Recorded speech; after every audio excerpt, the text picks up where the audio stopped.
Internet Vikings World of Experts. Happy to have everyone here today on this webinar on proactive cyber defense for the iGaming and the online sports betting industry. I'm happy to have Stefan here with me as well. And a quick introduction of me. I'm the CEO of Internet Vikings. My name is Rickard Vikström. I started it more than 15 years ago, super focused on the gaming industry together with my colleague Victor. He was in Malta working in the gaming sector. I was working at a hosting company. And that then became what is today Internet Vikings. Super happy to be here, and also super happy to have Stefan Thelberg with me. And please, Stefan, please do an intro of yourself.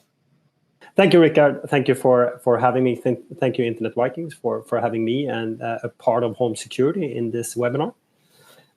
So my name is Stefan Thelberg. I'm one of the co-founders at Home Security, and I'll tell you briefly about home security in a moment. So I've been in the industry for, 25 years now, IT cybersecurity industry, and also been working together with Rickard for many years. Sweden is it's a small country, so you get to know everyone within IT, even though Internet Viking is a global company. You're not only within Sweden, as well as home security is outside of Sweden also.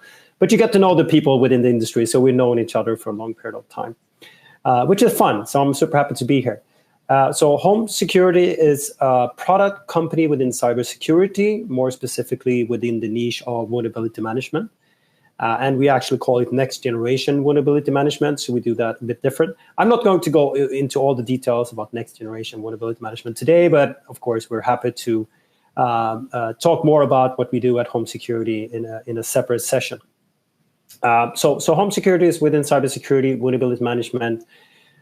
Just as Rickard said, we have a lot of focus on proactive cybersecurity, which is definitely trending and becoming more and more important. So that's a very brief version. I'm happy to tell you more in a separate session. Perfect, thank you. And thank you for the intro. Yes, everyone in this space in Stockholm and Sweden knows each other, I think. I think that's the case. It's a small country compared to the US. For example, we have some people from New York and the US. So, yeah. Yeah, and today we're going to talk about proactive cyber defense. Yeah.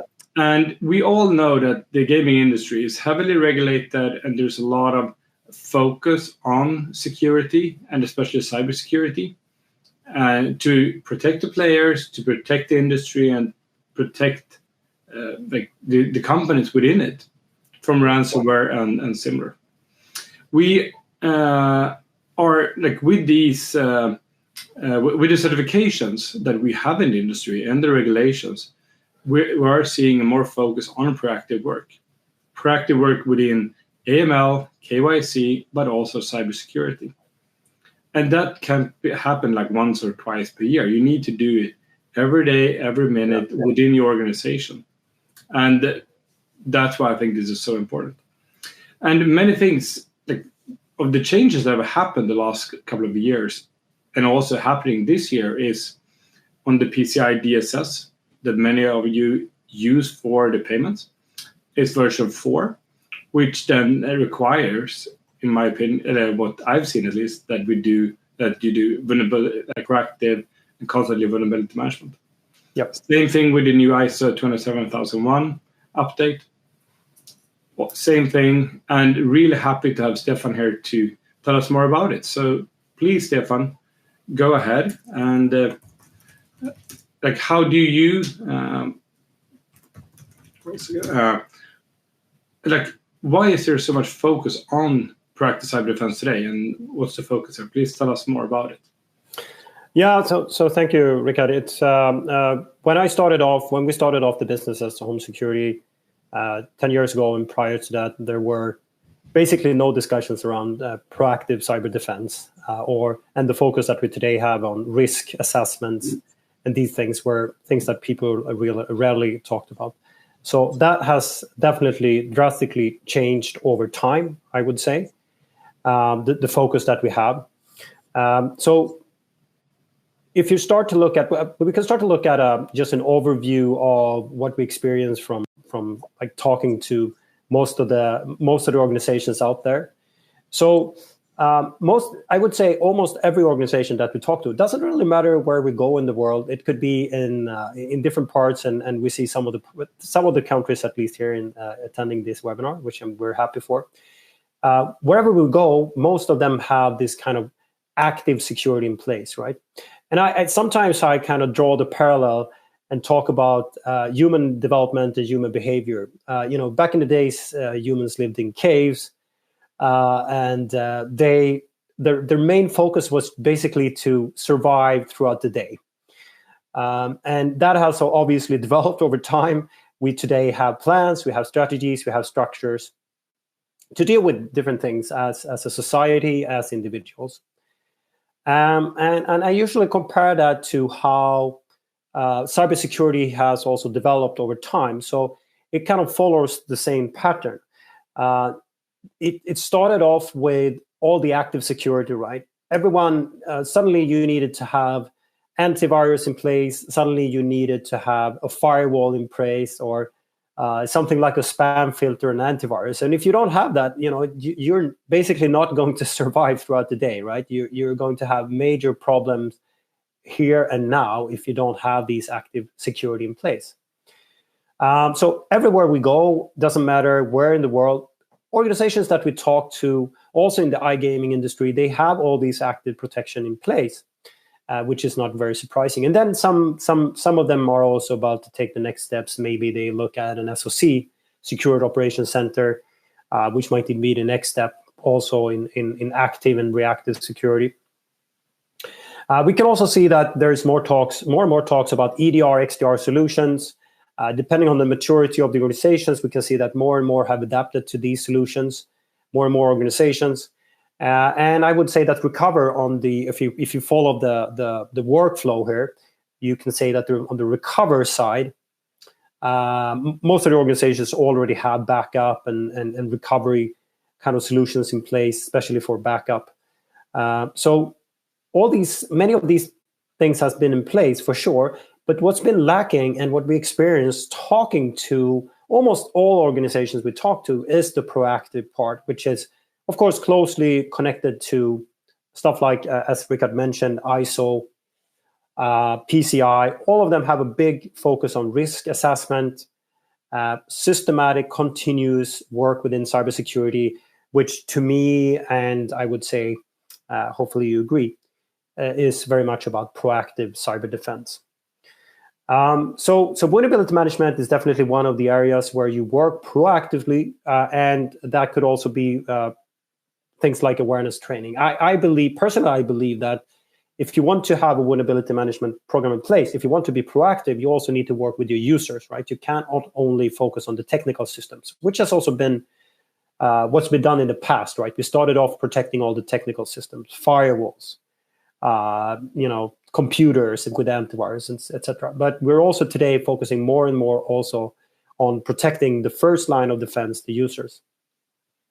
So again, coming back to the man in the cave, we have kind of developed from being kind of reactive, taking care of things when shit hits the fan, so to speak, taking care of that, and now we're moving more into proactive security. And the interesting thing about this is really that if you're very good with proactive security, all the other protections you have, all the other efforts you do, might be more cost efficient and more efficient in general. And it makes sense, right? If you think about it, if you, for example, if you have an SOC, or if you're about to implement an SOC, if you're good at the proactive part of the cyber defense, protecting your systems, you're going to keep that function less busy. A lot of organizations have quite big costs related to these things, and they usually outsource also. So you can definitely keep it's a kind of a cost control, keeping them busy at the lower level if you are good with the proactive part. So I would say that the proactive part is definitely, again, super important, and it helps you also to both keep other type of protections less busy, but also help you to be more successful with the other type of protections, since they're coming kind of after the proactive part. I would also like to talk just about ransomware, because ransomware is, I think you briefly mentioned that, Rickard, ransomware is one of the bigger threats that we're currently facing. And there's many reasons behind that. One is that obviously the attack surface is growing. We're becoming more digitalized, and that obviously increases the exposure. So we're more exposed. We have more assets exposed today than we had in the past. There is also a huge challenge with the technical development, which is moving very, very fast forward. And as I usually say, technology always comes before security. So, for example, look at the cloud-native platforms. That's a great example. More and more organizations move into cloud, or they're kind of born into the cloud-native platforms already from the very beginning. But they're less good with security within these platforms. And that opens up the door definitely to malicious things, cyber criminals, and not least ransomware. And as you might know, also ransomware today, ransomware could be, you can buy that as a service. There's something called ransomware as a service. And also considering the geopolitical situation, there are more governmentally sponsored criminal organizations that are either sponsored or run by governments that actually work with ransomware. Not necessary to make that much money. I would say rather to create, to sabotage and create disturbance in the society, or if you're in corporation or within iGaming, maybe you can, have your operations stop, and you will not be able to run your business as you want, as you like. So ransomware is growing as in parallel with technical development, which is not very strange. That's ransomware is one thing. You will see another thing for sure in the future as technology continues to develop. If you look at vulnerability management, I would say that there's a huge benefit of working with vulnerability management in relation to ransomware and to be proactive. So vulnerability management offers the possibility to kill the attack chain in multiple places, since if you have the user as a part of your vulnerability management program, you can first of all protect the user. So 90% of the ransomware attacks starts with a mistake, a human mistake. And of course, you could argue that 100% is human behind, as long as we don't have AI running too many things for us. So you can definitely argue that everything starts with a human in one way or another. But most of the attacks, almost 90%, starts with some kind of malicious thing, and that could be a phishing email. So if you can break that chain already there, if your users are more resistant, of course, that makes it, that stops, and that's it. But if you get a footprint, if the ransomware can plant something malicious into a computer through a user, the next step would, of course, be to protect the computers. The computer is something that is part of the vulnerability management program, making sure that you proactively have updated software. You don't have these vulnerabilities that are related to ongoing ransomware attacks, for example. Then usually what happens is that the ransomware spreads further from the computer into the systems, and then you have this large spread, and it spreads fast, and then it's out of control. So, of course, a big focus for vulnerability management is to protect all the systems and make sure that they're up to date, because a system that is up to date is much less likely to be infected with something malicious as a ransomware. So there's multiple ways to break the chain if you work with vulnerability management, I would say. So that becomes what we can tell from working with many organizations within this, also within the iGaming industries, that they're super happy about this, because it kind of create these waterproof, silos where you can separate and you can break it down, and it's going to be much less likely to happen since you can break the chain in multiple places. Moving forward also to DDoS attacks. So DDoS attacks is a huge, obviously huge problem. We can see that DDoS attacks has been used within industries to sabotage specific companies. Could be potentially a reason for that, maybe a competitor, maybe someone else. But we also see, again, these government and state-run attacks, which is their purpose is to create chaos, create a situation where people feel insecure, etc. So is there a proactive way to work with DDoS attacks? Well, there are many ways, and I think Internet Vikings and Rickard can tell you more about some of the ways. But if you look at specifically vulnerability management, a part of vulnerability management is attack surface management. So part of working with vulnerability management is to make sure that you expose as few assets as possible. And now we're talking exposure out on the internet, what is basically publicly facing. So by understanding the attack surface management or the attack surface over time and doing attack surface management, you can obviously actively work to reduce the number of assets that are exposed. And from experience, I know when we work with organizations, it's very common that there are blank spots, there are systems and assets that are basically that you forgot about, and they're exposed and they're not up to date. And if they're not up to date, there's definitely vulnerabilities. So minimizing your attack surface by knowing your attack surface is obviously very important, and that can be achieved using vulnerability management. Another very interesting aspect of DDoS attacks is that some of them are using security flaws, meaning vulnerabilities in different type of software, to amplify the attack. So they will get a much bigger effect of attacking a specific software. And usually these are software that are not up to date. So if you have an old software running, that could be amplified and that could cause more damage if there is a DDoS attack.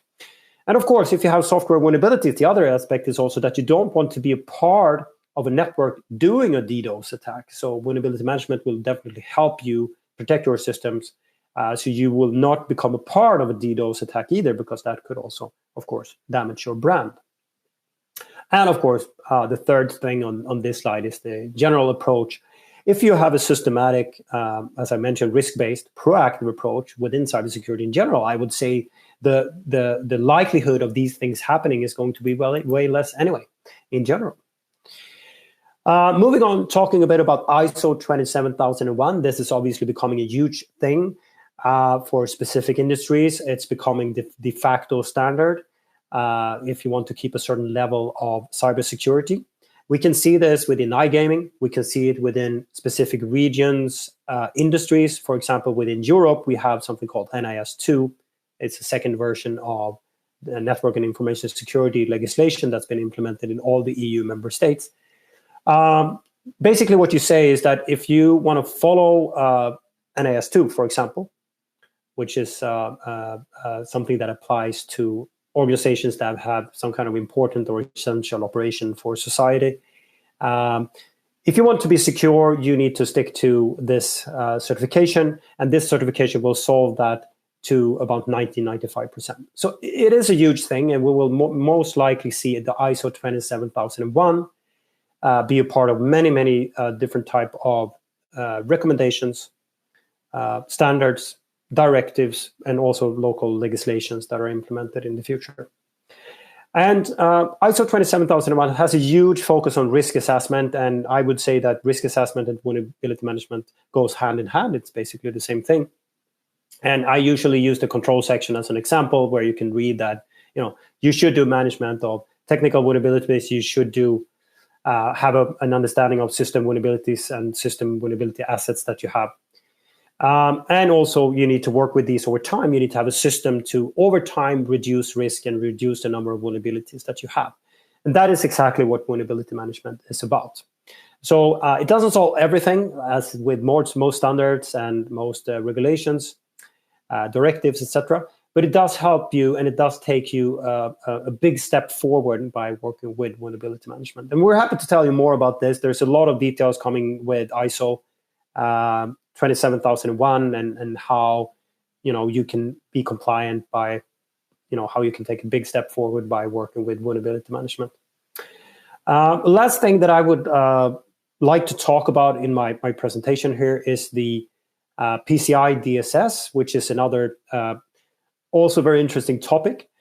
I'm still surprised about the number of people and organizations that are unaware of the PCI DSS version 3, which was the previous version of the security standards. And now there's a version 4 that started to apply this year. So PCI stands for the payment card industry, for you who doesn't know. The DSS stand for that's the security standard that PCI DSS is managing. So what this is about is that everyone that deals with credit cards or bank cards, as we call them in some parts of Europe, at least in the Nordics, as you deal with these credit cards, you need to follow a certain framework. And the version 3 of this framework was launched in 2013, which is long ago now. It's over 10 years. And that version was based on the current threats and the current things that you were aware of at that point. 10 years later, obviously, things have changed. There's been a huge development. You have everything from, as I mentioned before, things are migrated into the cloud. We've gone from an environment where everyone had their own payment solutions to an environment where most organizations use these checkout solutions or third-party solutions for payments or transactions.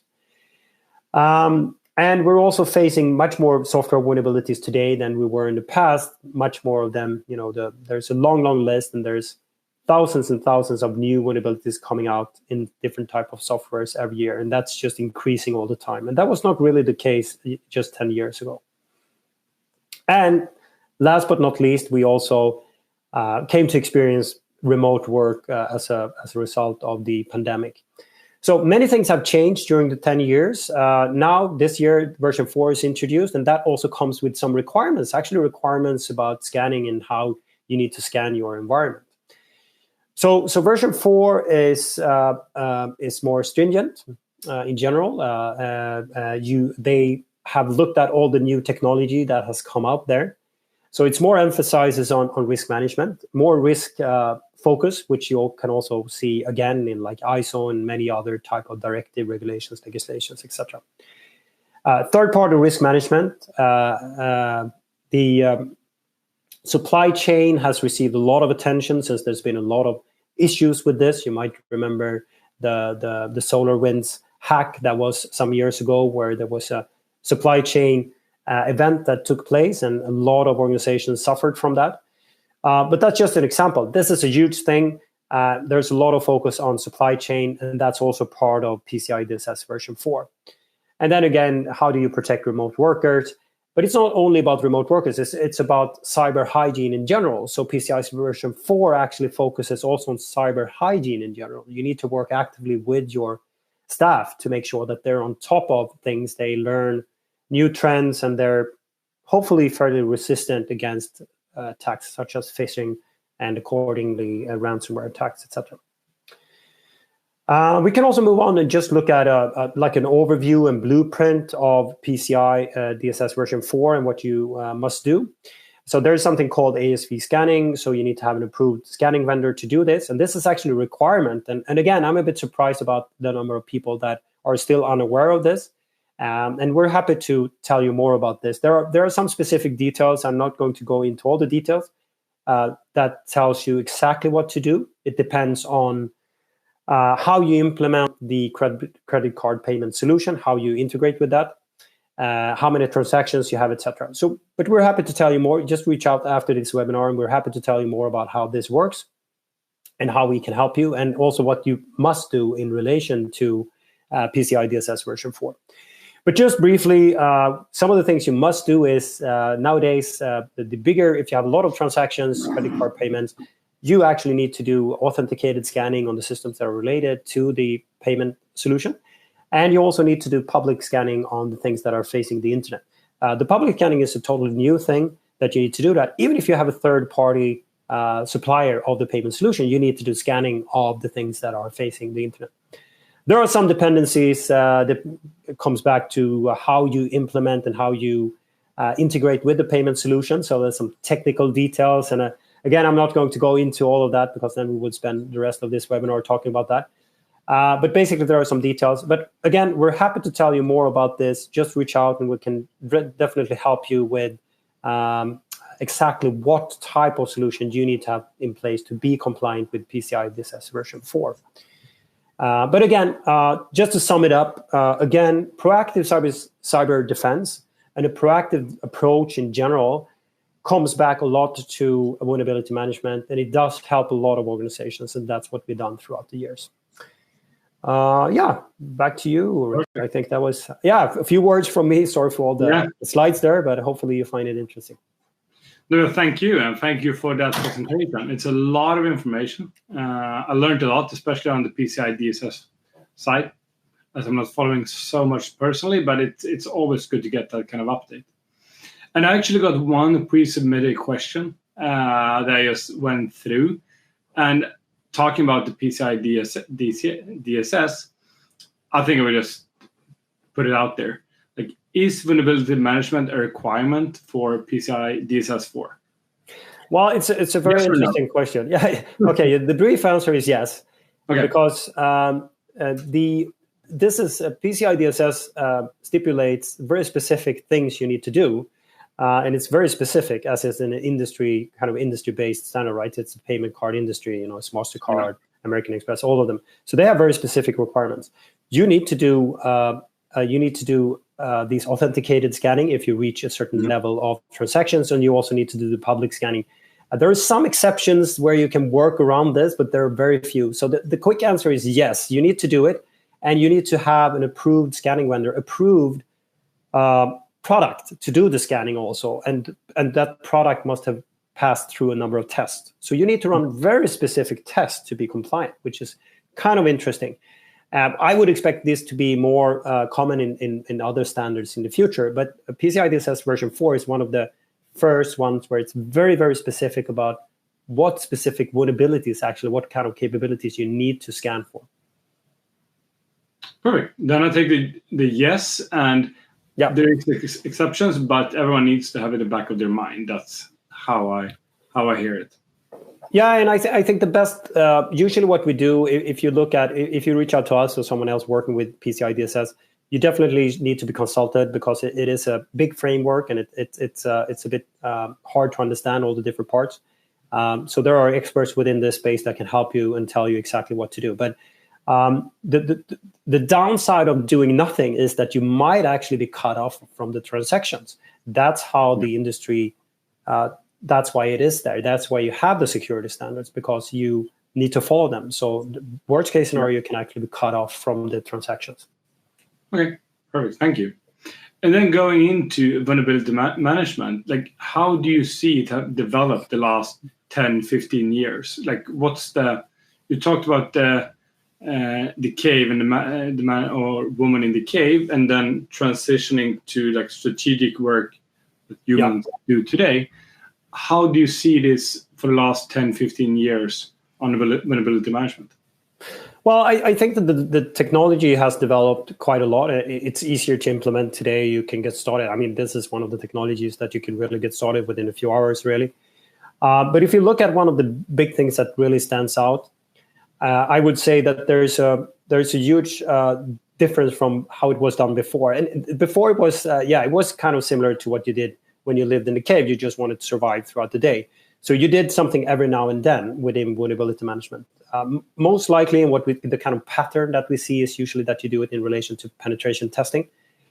And then you do that, and you do some kind of vulnerability management or vulnerability assessment. That's usually done, as you know, this is not an ongoing process. Most organizations do this maybe once or twice per year.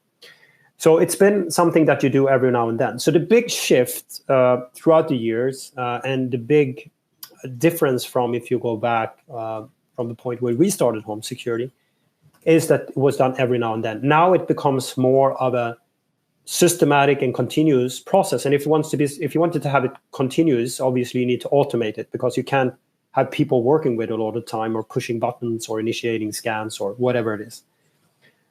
So it needs to be automated. It needs to be put into a system. And more organizations now actually create a vulnerability management program. So they have vulnerability management as a centralized point for the proactive work within cybersecurity. So that's one of the tools that they're using. So the big shift is going from doing something every now and then, just surviving through the day, and now actually making it as a more continuous process. And by doing that, my view is that you become proactive. And by becoming proactive, obviously, then you get all the benefits of of being proactive with cyber defense. Okay, thank you. And what I take with me from that statement is like to have it automated, to not have someone to have to start it. That's, I think, the most important part, because then someone can forget about it. There's a new person responsible for it, and so on. Someone is leaving the company that was responsible for something. That's what I take with me. And what I would say is that automation is key here, that someone actually get the reports and do something with it. Yeah, for sure. If I can briefly comment on that, that's exactly what it is about. As soon as you put dependencies on, things that needs to happen every now and then, or people need to do things, it kind of fails. And that we've seen so many times in the past. So you need to have other type of tools where you can automate the processes to a very large extent. Otherwise, it doesn't happen, right? It ends up on the shelf. The reports that you get, you don't do anything with them. You might be aware of that you have a lot of vulnerabilities, but you're not really dealing with them. So yes, I definitely agree that that's a huge and very important part of it, that you need to automate it to make it happen, really. Okay, perfect. Thank you. And then regarding ransomware, what's your opinion? Why is ransomware so big of a problem right now? What's the reason for it? Well, first of all, ransomware is a business, right? It runs, most people that the cyber criminals that do the ransomware attacks, they run it like a corporation, right? And corporations are usually incentivized by money. And it's the same thing if you look at ransomware. Ransomware is incentivized by money. They run these things as a business nowadays. Of course, there is an alternative, which I also mentioned, where there might be more state-sponsored or state-run ransomware attacks, where it's more about creating chaos or insecurity, disturbance, etc. But many of the ransomware attacks, most of them are still about money. And it's a business, it's a corporation, which is funding other type of criminal activities. So if you can make money somewhere, that's usually where, it's like it's like a flood, right? It's going to take the most easy path down to the ocean. It's like a river. And that's exactly the same thing with the ransomware attacks. It's one of the easiest way to make money if you're a cyber criminal today, and you can make huge amounts of money. We're not talking, a few dollars every here and there. We're talking millions of dollars in a short period of time. So it's a very lucrative criminal business going on, and it's just like any other business. If it's a profit, if it's profitable, there will be more, and there's just that keeps it growing. And this, of course, goes hand in hand with the technology that allows for this, because there are still vulnerabilities, there are still risks or security flaws that has not been dealt with. So the combination of these things is very dangerous, and that's why it keeps on happening. And it also it actually keeps on growing to some extent. Is because of this. So it's basically it's like any other corporation, if you can call it that. Yeah, that's true, and and we need to protect ourselves. And I spoke to someone the other day regarding like proactive ransomware and where the cybersecurity industry is at today. And I made the shift in terms of ransomware to how it was like 25, 30 years ago, prior to antivirus softwares. And that's where we are today. We don't have any antivirus. We didn't have antivirus software. People created viruses. Then we need a software to handle that. That's what we have today. And give it 10 years, I think most of these problems will be solved. But again, it will take 10 years, maybe 5 years. Hopefully, we can do it a lot shorter than that. But that's the kind of time frame we're talking about. Yeah, and as it develops, there will be new challenges. In 10 years, you will have another thing. We don't even know what that is.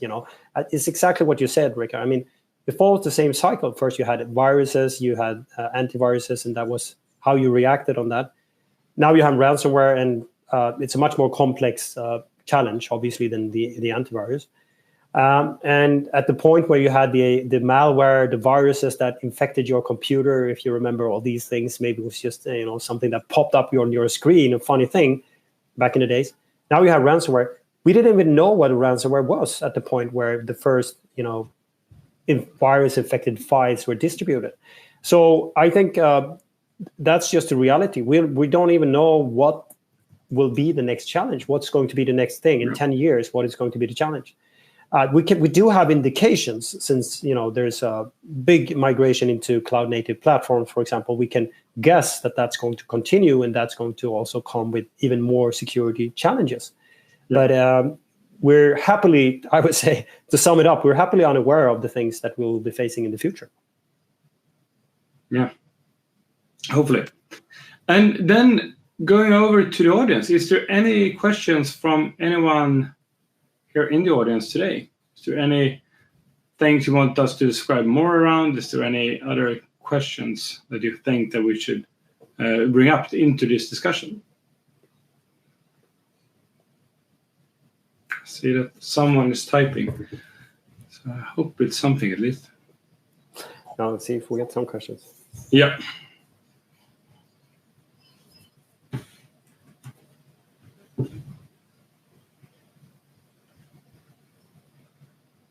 And I can just conclude also what you said regarding the proactiveness, the DDoS. You don't want to be part of the DDoS chain or be part of doing DDoS. Here is... What's the question? Here's the question. What's the thresholds in transactions that you mentioned when it comes to PCI DSS 4 and vulnerability management, and what thresholds do you need to get up to? Do you know those numbers? And there's a few thresholds, and again, this is a bit of a complex thing, and it takes a bit of time to go through it. The first thresholds that you need to reach is about a few thousand transactions, and if you reach those thresholds, you need to then consider what you need to do as a result of that, because of the number of transactions. So it's all tied. A lot of the things are tied to the number of transactions, and you need to have, and now we're talking on a monthly basis, so you need to have, I think it starts somewhere 2,000-3,000 transactions. But this is exactly the discussions that you need to have with the experts, so they can tell you exactly the thresholds that you need to apply, that you need to consider. It's not only about the transactions. It's important to point out that it's not only about the transactions. It's also about how you integrate with these payment solutions. And how they're integrated into your infrastructure. So that's also part of it, and how you need to what you need to consider. But the thresholds are pretty low, and I would imagine if you look at the iGaming industry in general and the number of clients and customers that you work with, I would assume that it does apply to most of you in terms of going over those thresholds, because there are not that many transactions that needs to be done for you to have to comply with PCI DSS, previously 3 and now version 4. But again, let's talk more about that. So what's another question there, Rickard, about the gateway? Yeah, so I think there's also regarding payment, PSP. Yeah. So do you mean direct integrations with PSP or via gateways or other So there are many different kind of setups you can do, right? You can have a third-party vendor for this, which is according to PCI, they call it the PSP, payment service provider, which is basically a checkout solution and similar. So it depends a bit on how you integrate with that. There is a way to work around this. It comes back to iframes, or if it's integrated on the web page or not. If you're redirected to payment solution and redirected back to your web page. So it depends on how the integration has been done. And again, it's a bit more complex than just saying that a specific method that you used will make you have to comply in a certain way. So you need to look at the combinations. The way this works is that you actually have experts that are trained and educated within this area by PCI DSS or by PCI, and what they call the auditors or the consultants, and they can look at all these combinations and make the decisions. whether you need to comply or not. There's also something here, which is the actual bank that where where the transaction actually takes place. They also have a saying in this, so it's something that where you definitely should reach out, and we should talk to our experts depending on what, and then depending on your specific situation, we need to look at it. So there are many different things.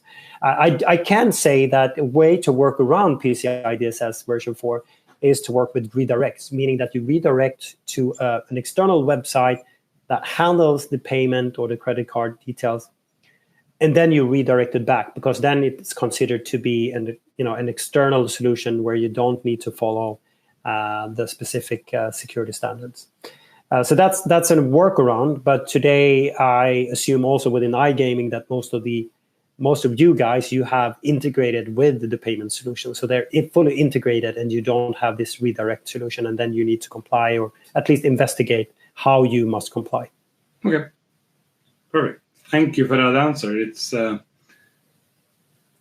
I do understand why there's consultants just to handle it. Yeah, and it's also surprising that there's so many that are unaware of this, especially version 4. We hope that there will be more awareness as we move forward, but we're trying to tell and educate a bit about this. But it's since these kind of transactions is usually crucial for the operations, it is good to get to know at least if you need to comply or not. Perfect, thank you. We are streaming to executives all around the world. We know what issues they face.